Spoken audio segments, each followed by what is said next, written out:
So ikakapit na itong condenser. Ayun yung bagong ano, bracket. Opo. Okay, D87. Time check, it's 4:40.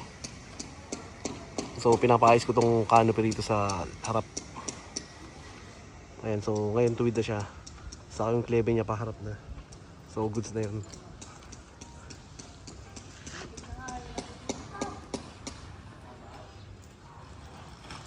Tapos kinakabit na yung aircon dito.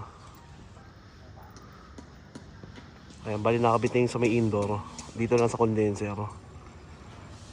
Bali patapos na sila. Check natin sa loob.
Itong hallway completed na rin to.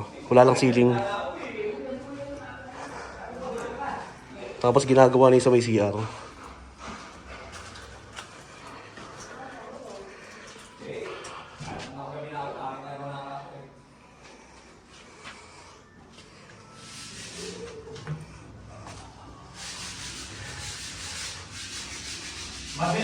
Tapos sa inyong aircon.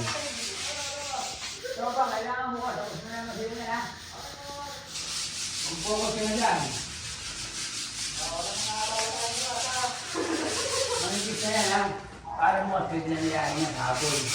Patalang na lang ng kawin hapon, ha? Layo naman na sa hapon.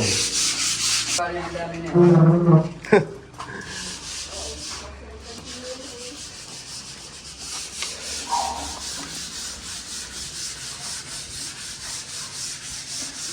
Felix, kapit sir.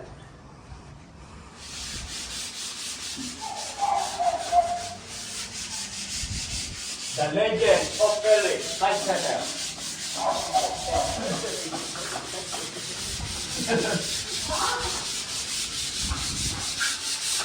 Si Felix the Great.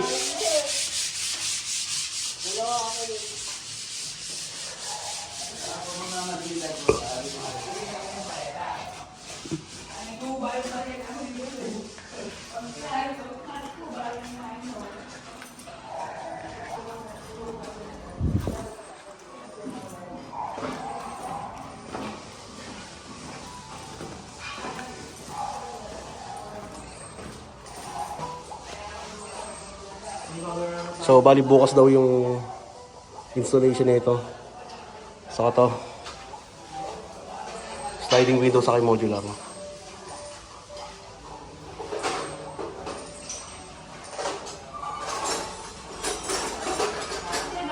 Ay, nasa labas oh.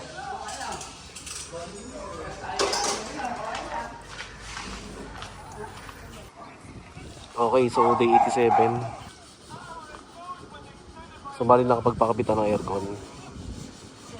Then yung office room ko, kinikinis na yung loob para rekta pintura na yan.